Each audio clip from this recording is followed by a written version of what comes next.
But unfortunately, that is the reality of what happens when it comes to DEI. And what he is remarking on is true. I would be terrified if I got onto a plane and I saw a woman flying the plane. And I know that we have the United CEO saying that he just wants to fulfill a quota. He just wants there to be more women and wants there to be more black people. And he's not concerned at first with qualifications. That is something that should alarm all of us, guys, honestly. I want people to understand something right quick. If you are not on X, you wouldn't understand what it is that I'm saying, so I have to break it down for you. If you are on X, then you completely understand what I mean when I say this. Whenever Candace Owens is trending on that platform in any capacity, just know that it is never for something good. So when I got on the X, I said to myself, what in the world did this heifer say or do now to get her trending? And sure enough, the clip that I showed you before I got into my commentary that was clipped from her show on YouTube that's in connection with the Daily Wire is what it was concerning about. So like I said, everybody is talking about this DEI, or as y'all know, for those of y'all who watched my Freestyle Friday, particularly the one that I had at the end of January, as I like to call it Didi, because y'all know I love to give a nickname whenever there's an opportunity for me to do so. Where I was saying to the ladies in the chat, I said, ladies in the chat, do not get into the position where you have to grift as hard as this woman right here. Because this woman literally had to grift all the way up until it was right before the time she had to pop out her third child. And then once she had that third child, she probably rested up, or seemingly rested up, for like a good week, and she was right back on the yellow grift road. Another terminology I came up with during that particular Freestyle Friday stream as well. Like I said, if you heard anyone else say it between then and now, just know you heard it here first. So yeah, she got on here and she's talking about DEI again, and the piloting thing, the whole thing with United Airlines and all this, that, and the third. And that's literally all they've been harping on for like the last couple of weeks. Because remember, CRT, they're not talking about that really much anymore. Affirmative action is dead in the water because, you know, their Asian comrades helped to get rid of that last summer.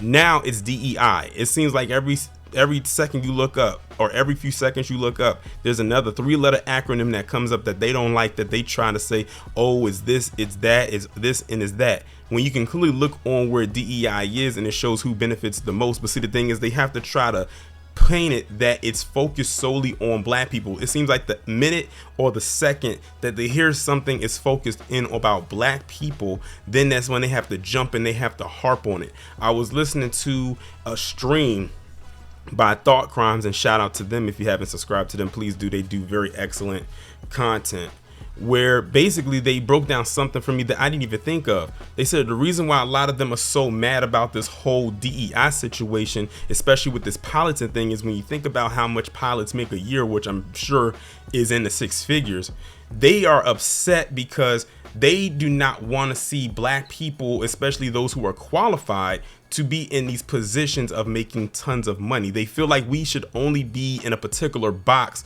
or making a certain amount of money and nothing more than them. See, they're upset because all they can do, like your Charlie Kirks and all, because Charlie Kirk has been like literally fanning the flames with this DEI thing. Like that's literally all he talks about now and has been talking about, and he continues to put his foot in his mouth. And ironically, the person you just saw on your screen and still seeing your screen, she gets her talking points from him. So I guess they're sharing the same foot. Probably they're probably gnawing on the same limb, knowing them. But they keep pushing and peddling this DEI thing, and none of what they're saying is even factually true. And when you look up who DEI benefits the most, it's, again, just like with affirmative action, is mainly white women. So my thing is, why are you getting so upset with us? They make it seem like we're the ones that put the policy in place. We're the ones that, they make it seem like we came up with DEI on anything. And if you look it up, and shout out to Kid Gravity, when we was talking about it on a stream, DEI has now been implemented in pretty much almost every kind of organization that you can think of. Like if you go and just look up DEI in certain workplaces, it's everywhere. And the thing is like, it's not going to stop. No matter how much they get on their platforms and lie, because that's what they're doing, and whine and complain about it each and every single day. Now, I had posted up a tweet about Candace Owens. Now, this was posted up before I had even saw the video about the plane. You know, she wouldn't get on a plane if there was a woman piloting the plane. So I'm guessing, like, Candace, if there was a woman piloting the plane and you were supposed to go from point A to point B, which you would just leave. Like, what are you going to do? You're going to call up to the airport, to the airline, and say, hey, can you tell me who is piloting the plane today? Who does that? As long as they're qualified to get you from where they need to get from the place that you're leaving from to your final destination, that's all that should matter. It shouldn't matter if it's a woman, a man, whether they're black, white, or whatever. Just as long as they can get you to where they need you to get to. And she's sitting up there and she says, if it was a woman piloting a plane, then I wouldn't get, then I won't get on the plane and I won't not pilot the plane. I won't get on the plane. She's lying. Better yet, maybe they need to put Candace Owens on the no-fly list. How about that? She don't fly nowhere. She just got to drive everywhere she go. Then I'm sure you'll be better. Next, she's going to be saying, if she had to get somewhere and she couldn't drive and she needed an Uber or Lyft, she's like, I don't know. I don't want a female Uber driver or a female Lyft driver. You hear how she's sounding, right? She's trying to sound like one of those quote-unquote red pill guys. Candace, drop the act. But I posted up a tweet, or a post, I should say now, rather, on X, where I was saying, is Candace Owens aware that she's literally been the diversity hire in every capacity that she's been in? I didn't realize that post got as much traction as it did. I just posted it up, left it alone, came back literally the next day before one of my videos premiered, and could not believe the amount of traction that post got.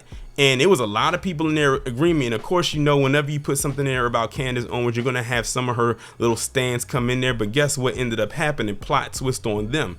The so-called stands that she has that was saying that she's better than me, or that I couldn't debate her, because they always like to go to that. Whenever you call Candace Owens out on her BS, they love to go to the, oh, well, you can't debate her. I bet she can out debate you. She couldn't debate her way out of a brown bag. Her stands ended up getting clapped back on by other people, whether they followed me, familiar with me or not. I had a lot of traction from people under that particular post that was agreeing with what I was saying. And Candace, yes, is the diversity hire. She is literally the black girl that they put out there to push out their propaganda and their lies, especially the anti-black ones. And she's proud of it. And the thing is, all her little stands, her little white stands, all they can do is come and say, oh, that we're dumb, oh, that we're liberals, oh, that we can't out debate her, or she can debate circles around us. She can't, because she's peddling your talking points, which we've already debunked. So it doesn't even matter if she's the one that's coming to tell us whatever it is that is said. We've already heard it. So if we can debunk you, we for damn sure can debunk her, because it's the same thing. It's the same talking point. So I don't know what type of energy I know what type of energy they're trying to get. They're trying to gaslight, but I mean, it's not going to work.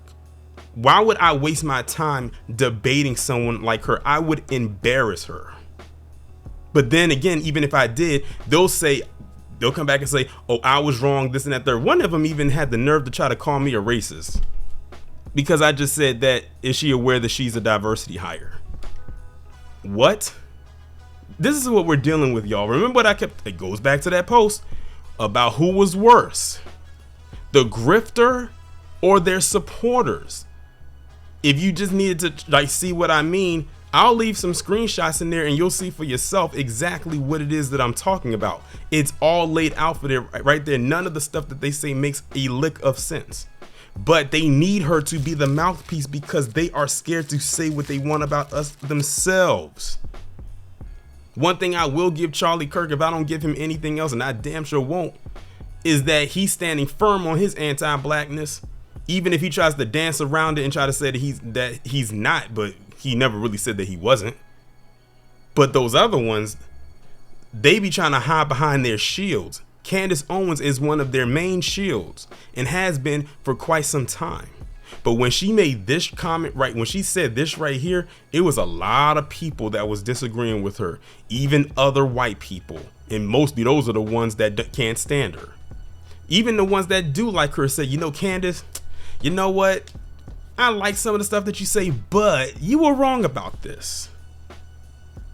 But the thing is, she's already been pedestalized by them so much that she's going to stay on that high until they're ready to bring her down. That's why when black people be telling me, oh, we need to stop talking about her, we just need to ignore her, the more we talk about her, the more attention she gets. Guess what?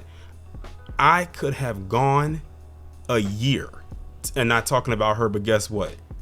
Her name and her face would still pop up. Black people could go eons without talking about her, but as long as she's still pedestalized by them, she's still going to be out there.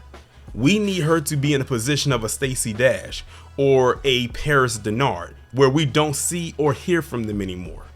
But her time will come. Like Kid Gravity said, November 5th, the grift is over. Whether they see it or not, or whether they want to believe it or not. For some, the grift is already over now, before November 5th. November 5th is just the deadline. But some of them, the grift has already began to crumble around them. They just don't want to accept that it has. Let them keep talking and watch how a lot of their supporters start to back away from them, how they start to pull away from them, and then realize, you know what? We put our ducats, shout out to Blacklight Revelations and the Reacts podcast, all into this person. What you did. Really, the fault of Candace Owens and why she even exists is them. When I said who was worse between the grifter and their supporters, while it is a combination of both, I really despise the supporter almost more than the grifter, because the grifter wouldn't have anything if the supporter did not supply anything for them to have. As long as their supporters and their handlers are around, we are going to be stuck with a Candace Owens. We are going to be stuck with a Terrence K. Williams. We're going to be stuck with a Brandon Fakem. We're going to be stuck with an ABL. We're going to be stuck with a Hodge Twins. And unfortunately, we do not have the power, or the collective totality power, to destroy them before they are even created or even after they're made. That's why I said whenever they come down, it's going to be by the doing of their handlers. They are literally on borrowed time. And time is slowly but surely ticking away for them.